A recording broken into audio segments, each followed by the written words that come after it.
A lot of people have already made HOK item guides, but I still wanted to make my own because someone actually requested it. And honestly, I also want to make this channel as complete as possible, with all kinds of HOK guides that can hopefully help improve the quality of players in the future. So instead of just reading out every item's stats and passive, I'm going to focus on when an item is actually good, why you'd want to build it, and what situations you should use it in. This guide is kinda long, but trust me, it's very thorough. Even a baby would become an adult after watching this. And if the video is too long for you, don't worry, I've added timestamps. And there are also automatically translated subtitles available. We've got movement, roam, jungle, physical, magic, and defense items explained. So, let's get into it. Okay, let's start with the easiest part first, raw materials. Items in HOK have 3 tiers.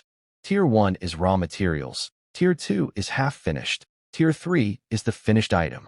Here's the important part. In the first 15 seconds of the match, as long as you haven't left the high ground, you can sell an item for full price. Once you leave the high ground or 10 seconds pass, the money you get from selling gets cut. That's why on high ground people usually buy boots first, sell them right before leaving, then switch to whatever item they actually need. Here's an example. If you're losing lane as a marksman, you can buy a defense item first instead of always chasing damage, because in some matchups you're just going to lose the early damage or range trade. So surviving the early phase is what matters. But if you're winning, you can go straight into an attack item. If your hero's the type who just wants to clear fast, like Lee Xian, cooldown reduction is the pick. For mages, the first item is usually straight magical attack, so they can clear minions faster. Basically, almost nobody just leaves their first item as boots. Now, at Tier 2 there's an item called Nettle Gauntlet. This is an essential pickup if you need sustain for Clash Lane. It gives damage and defense during the landing phase, and it can be built into a bunch of different Tier 3 items commonly used in Clash Lane, like Cuirass, Frostcar, and Pure Sky. If what you actually need is damage, there's Meteor. It gives cooldown reduction plus bonus damage. For Tier 1 and Tier 2, that's really all you need to understand for now. Bottom line, stop defaulting to boots early and then losing the landing phase. Now let's get into Tier 3. Tier 3 items split into 2 types, active and passive. Active items give a stronger effect, but only for a short duration, triggered when you press the button. Passive items give their effect automatically, no button press needed. Moving on to the first item category, movement, aka boots. There are 6 kinds of boots, and you don't need to memorize every single name. What matters is understanding what each one does. Boots of Deafness are usually only used for fast rotations, typically picked by mages who are weak early like Dodgy and need a lot of farming to become useful, or roam supports. Outside those 2 roles, they're rarely needed, since the effect just boosts movement speed when you're leaving a fight or roaming with mid-early game. Boots of Dexterity are the attack speed boots. Pretty self-explanatory, they help boost your basic attack speed. Good for heroes who rely on basic attacks. Boots of Fortitude are what you grab when the enemy's physical damage hurts a lot, or when you're losing the range trade. Because if you're outranged, the enemy's naturally going to land more hits on you than you land on them. Simple example, you're playing Chi-Cha, the enemy's playing AoE, you're going to lose both range and damage. Boots of Resistance are used almost all the time, no matter your role, because HOK never runs out of CC. If you're facing a roam Mosey or any other hero that leans heavily on CC, these are mandatory. Boots of the Arcane are used to give Pierce while also giving a bit of mana regen. But if you're playing a long-range mage and you're too lazy to keep recalling to refill mana, this can be an option. Last one, Boots of Tranquility, good for heroes who spam skills, like Yellow Lee Xian. Here's the key thing to remember. Boots can be swapped for free every 5 minutes. So say you buy attack speed boots early, then realize you're getting CC'd non-stop. Just swap to Boots of Resistance. Whatever hero you're playing, your boots don't have to stay the same the whole game. It depends on the enemy, and you can adjust as needed. Boots of Resistance is usually the #1 pick simply because of how much CC there is in HOK. So from now on, stop thinking, I'm a marksman, I have to buy attack speed, or just following a preset. You could, for example, play jungle and buy attack speed or CD reduction boots early. Then once you're done farming, switch them out. If more than 2 players on the same team buy a roam item, the passive no longer works for everyone. Instead, only the player with the lowest gold receives the roam item's passive benefits. At Tier 1, the roam item's passive gives 5 EXP every 3 seconds, plus gives gold to whichever teammate is poorest. So if your teammate's struggling for gold because they can't play well, they still get income from this item. In exchange, whoever's holding the roam item doesn't get gold sharing. If you don't know what gold sharing is, check out my video on that. Here's what you need to understand. You don't need to worry about last hitting when you're near your teammate, because the gold still goes to your teammate as long as they're in range. But if your teammate's too far away and you clear the wave yourself, you get the full gold. On the flip side, if you last hit while 2 teammates are nearby, nobody gets anything. So only try to last hit when it's just the 2 of you. If it's 3 to 5 people, don't. Tier 2 roam only has 2 options: play offensive or play defensive. If you want to go aggressive with your marksman, ganging up like Marco, Yeria, or Ming with Lady Sun, go offensive. It boosts attack speed, gives cooldown reduction, and restores mana for the team. If you want to play safe and stay flexible, go survivability. It gives physical defense, magic defense, and regen. Also, if a minion dies on its own without anyone getting the gold, that gold drops on the ground, and you can pick it up to a certain cap. Tier 3 roam items are all active: shield, heal plus mana regen, speed up, and vision plus slow. Starspring, the heal item, can stack up to twice, but the heal gets reduced if you're hit. This item's rarely used, usually only when you're duoing with a friend and you're winning, so you don't need to go back to base at all. Howl, the speed up item, makes your whole team within range sprint for a few seconds, and the effect fades if you attack or get attacked. Usually used for surprise attacks, like with Donghuang or Guguzi. The rest are redemption for shield and radiance for vision. Shield is used to survive being dived by the enemy. Vision is used to prevent getting dove or to stop an enemy from escaping. So if your team gets dove a lot, buy shield. If you want to prevent dives in the first place, buy vision. Just like boots, roam items can also be swapped every 5 minutes, so you can adjust to the situation. At tournament level, the most commonly used ones are shield and vision. Speed up is rare, and heal is almost never picked. Oh, and once your roam item reaches Tier 3, the gold cap you can pick up also goes up from 450 to 600. Third item category, jungle. At Tier 1, the jungle item gives bonus basic attack damage to jungle monsters. If your hero's ranged, the bonus is only half. You also won't receive gold sharing, so before minute 4, you only get 50% gold from any minion you last hit. But if you're a mid or jungle user who last hits, you still get the bonus gold as usual. The exception is, if there's another player with a roam item nearby, jungle still gets normal gold sharing. That's why you'll see roam, jungle, and mid clearing waves together. It's because of this system. One more important thing: below minute 10, damage from the jungle item holder to minions is reduced. So if you're playing Clash Lane with Smite, don't buy the jungle item yet, because your wave clear will be slower. That's also why junglers shouldn't spend too long clearing waves. It just eats up too much time. At Tier 2, there are 3 kinds of jungle items: red for physical, blue for magic, purple for health. Every monster you kill or teammate near you adds a stack, depending on which item you bought.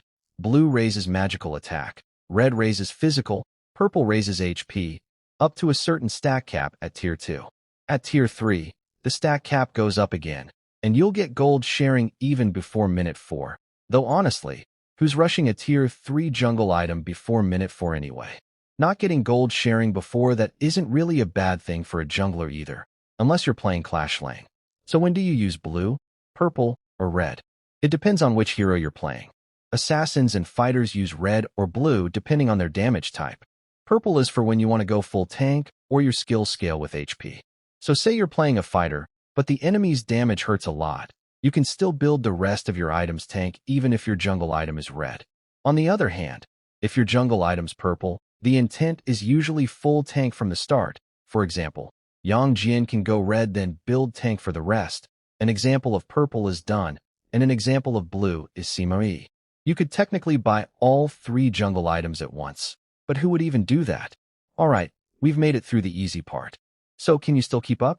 Because the next 3 segments are going to be way longer, but don't worry, you'll be a professor by the end of this video. Before we move on, one important thing. Items are either active or passive. Active items are the ones you can press to activate the effect. Some active items can even be upgraded into a stronger version at minute 20, or if you have Pearl of Origin, you get this item once your Sage's Blessing has broken twice, since in a single match you can only be resurrected a maximum of 2 times. Though why would you be buying Sage that early anyway, and why are you dying so much? Now let's get into physical items. Axe of Torment. This is a really good early item because it gives cooldown reduction, even though its penetration is small and flat. Usually marksmen use this when the hero's a burst type who wants to play fast, because in the late game they'll need more penetration to get through the enemy's tank. But for fighters and assassins, it's a different story. Their main targets are already squishy, so small penetration isn't an issue, and that cooldown reduction is what makes this item so worth it for them. Daybreaker. An expensive item that's really good, giving crit, attack speed, pierce, and bonus basic attack damage. But it's only suited for ranged heroes, since the effect is halved on melee. For example, the pierce. Melee heroes only get 15%, while ranged heroes get 30%. Starbreaker. Basically boosts pierce percentage by 30%. Only use this on non-melee heroes. If ranged, you're better off with Daybreaker. Starbreaker and Daybreaker can actually both be bought together, and you still get the stats from both, but only one passive activates, and it's always Daybreaker, since the system takes the strongest passive effect. So if you're only chasing the passive, there's no point buying both Starbreaker and Daybreaker together. Separately though, Starbreaker does stack with Axe of Torment, since Axe gives flat pierce, not percentage. Bloodsweeper. Basically lifesteal. The more physical damage you deal to the enemy, whether from skills or basic attacks, the more gets converted into health. Rarely used since it doesn't give bonus damage or defense, just pure lifesteal. Doomsday. Deals more damage to enemies with more max HP, making it a counter to high HP heroes. But that's not all. This item also gives lifesteal, not as much as Bloodsweeper, but more worth it, since besides lifesteal, it also boosts your damage. So you don't have to keep going back to base to heal, and your damage stays maximized too. Deep Frost Siege. Your basic attacks slow the enemy, stacking up to 2 times. Usually used by marksmen like HOK or Renjia, since their basic attacks spread out and can slow multiple enemies at once, making it hard for enemies to escape your range, especially against heroes without a dash.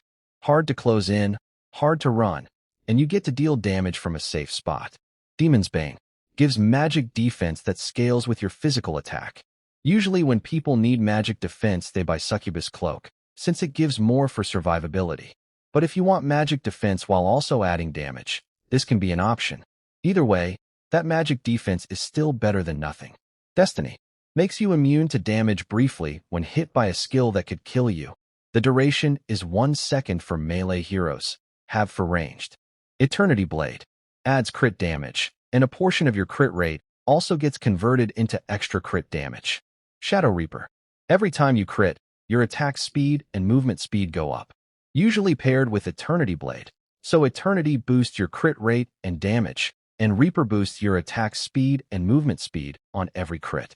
Sparkforged Dagger.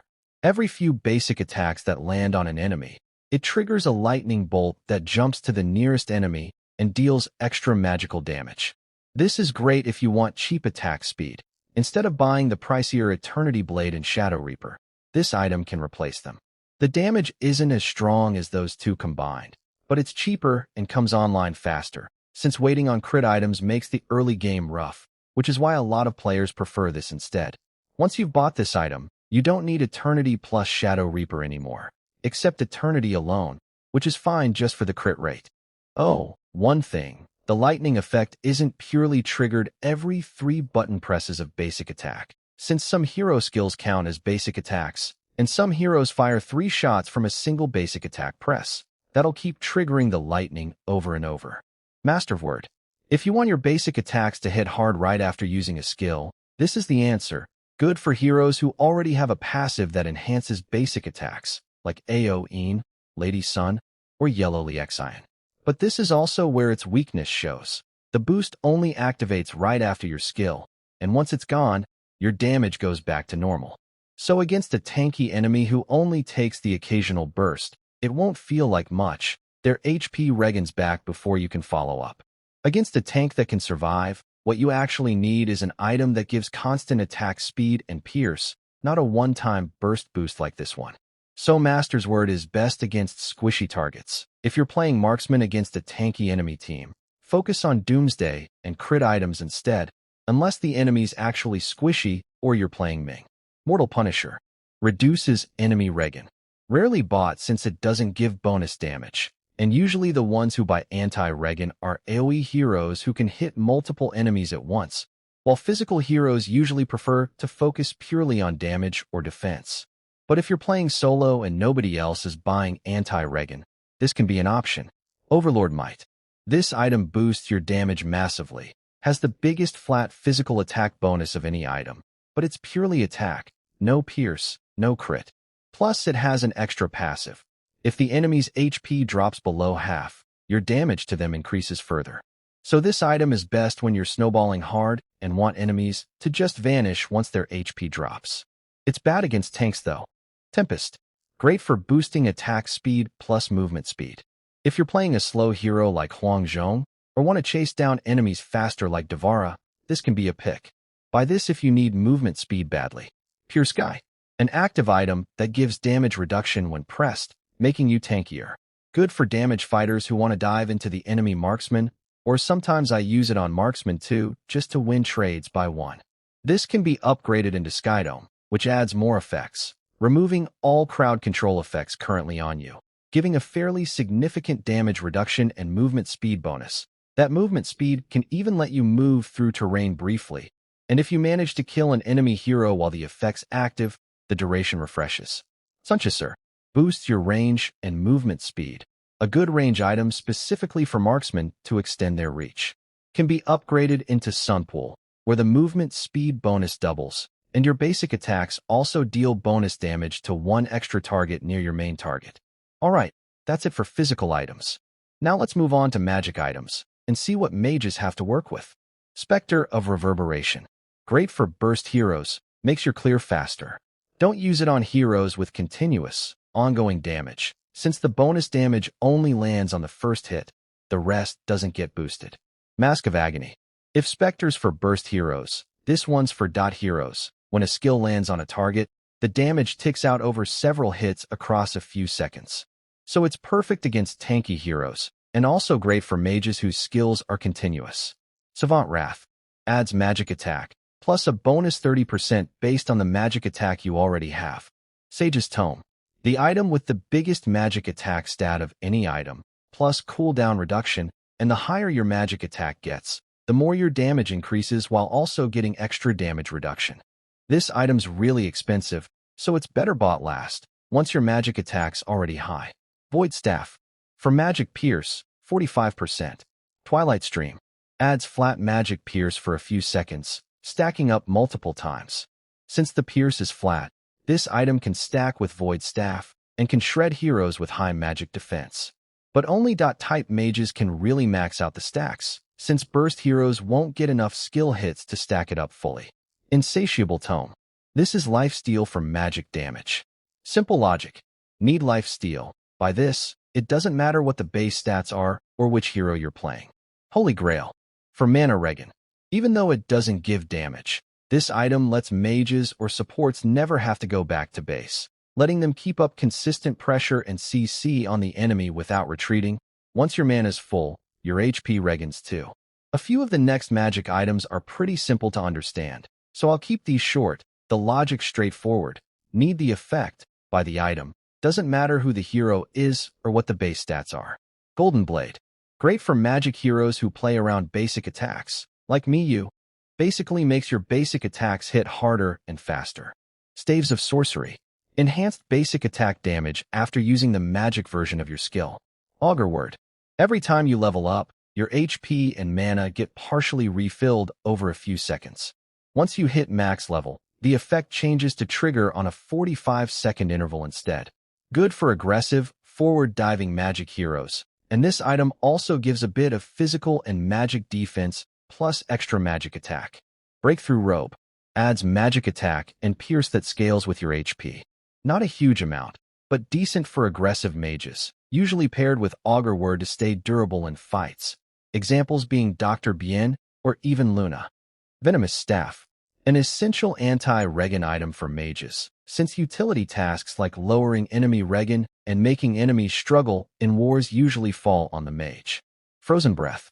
Your skill slows the enemy, making them easier to follow up with CC and harder to escape. Splendor. An active item that, when pressed, makes you immune and untargetable for a moment, great against dive heroes like Mai or Shangguan. You can even buy this in the early game. Can be upgraded into Moon Goddess, which after the effect ends gives a movement speed bonus that gradually decreases, plus restores HP scaling off your magic attack. Ardent Dominion. If your HP drops below a certain threshold, you automatically get a shield, and all CC currently on you gets removed. This is passive, so it triggers on its own without needing to be pressed. Splendor, on the other hand, makes you immune and untargetable, but it has to be pressed manually. Here's how to choose between them. If the enemy can one-shot you while also hitting you with CC at the same time, so you don't get a chance to press anything, go with Ardent Dominion, since it triggers automatically. But if there's still a small window for you to press something before the combo lands, go with Splendor instead, since its immunity is more complete. Either way, don't be afraid to build both of these, and don't wait until you're nearly dead to buy them, since you can't help your team if you keep dying. And that's pretty much it for the magic items. Now let's move on to defense. Dawnlight gives a shield every time your skill or basic attack lands on an enemy, with a short cooldown.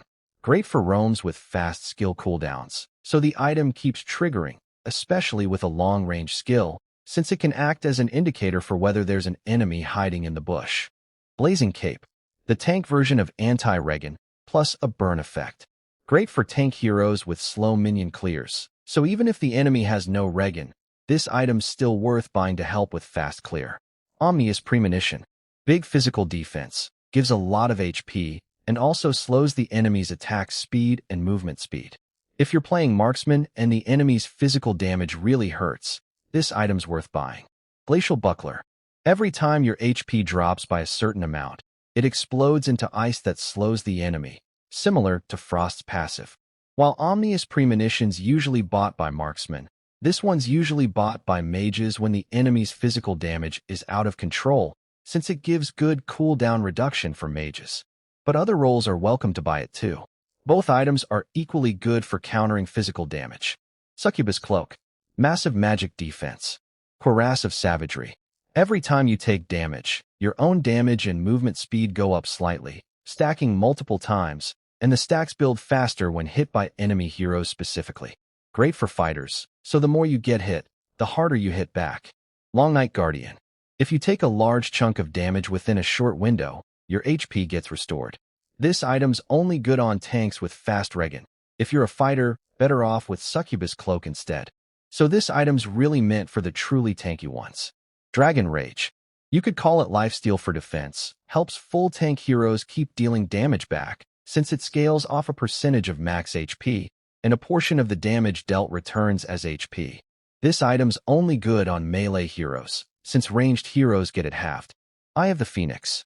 The lower your HP gets, the bigger your health recovery becomes, whether from your own skill lifesteal or from heals you receive. For example, Bien's ultimate on a hero. Without Eye of the Phoenix, the numbers come out one way, but once you have this item, the numbers come out way bigger. Overlord Plate Mail. Adds a huge amount of HP, plus HP regen every second, and the regen doubles if you haven't taken damage for a few seconds. Great for tanks who want HP that looks like a ruler and regens on its own when they're not doing anything. Frostcar Embrace. Enhanced basic attack after using a skill, the defense version. The difference is it adds a slow effect on the enemy, though the effects have for ranged heroes. Good for heroes with a kit built around enhanced basic attacks after a skill, like Arthur or Fadi. Sometimes also used on marksmen for the defense and cooldown reduction. Spike Mail. An active item that reflects a portion of damage you take back at the enemy as true damage. For a few seconds, the effect gets weaker the further the enemy is from you. Blood Rage. Passively, your basic attacks deal extra physical damage based on your HP, and that bonus damage gets bigger once your HP drops below half. Actively, this item gradually drains 30% of your own current HP, but in exchange gives a shield that absorbs damage. So it's best used when you're already near death, so less HP gets eaten by the item. If you use it at full HP, a huge chunk gets eaten instead. This item can be upgraded into Phantom, which gives a bigger shield and adds a new effect, dealing magic damage to enemies around you. Frigid Charge. Its passive adds resistance. Unique, since it's rare for any item to raise your resistance in a game as CC heavy as HOK. If you're hit by hard CC other than suppression, you get a shield that absorbs damage on a set cooldown. Its active creates a frost field around you that slows nearby enemies, and after a short delay, deals magic damage and freezes enemies briefly. Great for roam tanks and clash lane to keep enemies from escaping. This item can be upgraded into Winter, which is similar but has a longer range and a much stronger slow effect. Sage Sanctuary. This is the revive item. It has a cooldown of around 150 seconds, and if you die, you come back to life with somewhere between 2,000 and 3,000 HP. That's it for the Honor of Kings Global Item Guide. But we're not done yet, because now I'm going to cover the Chinese exclusive items that could potentially come to global in the future. I'm only using Google Translate for these, so some of the translations or explanations might be inaccurate. Physical item, Sleeve Arrow. This is an active item. When you activate it, you enter stealth for 2.5 seconds, or half that duration for melee heroes. Using a skill or basic attack will immediately reveal you. This could be really useful for marksmen to reposition, find a better angle, or get into a good position to lock onto the enemy backline. Magic item, Divine Artifact. This one has a passive that activates after you use your ultimate.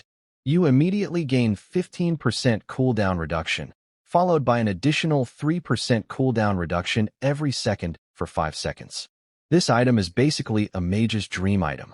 What makes it special is that its effect can push your effective CDR beyond the normal 40% cap. So even if you've already reached 40% CDR, this passive can still reduce your cooldown further. The passive has a 20-second cooldown, meaning it can only be triggered once every 20 seconds. This could be especially strong on heroes like Dodgy, allowing her to potentially get her burst combo back much faster and burst someone twice in a fight. And that's basically the entire HOK item guide, from movement all the way to the Chinese exclusive items that might show up on global someday. If this actually helped you understand why you're buying something instead of just copying a build off a screenshot, that's honestly the whole point of this video. Drop a like if it helped. Subscribe if you want more stuff like this. See you in the next one.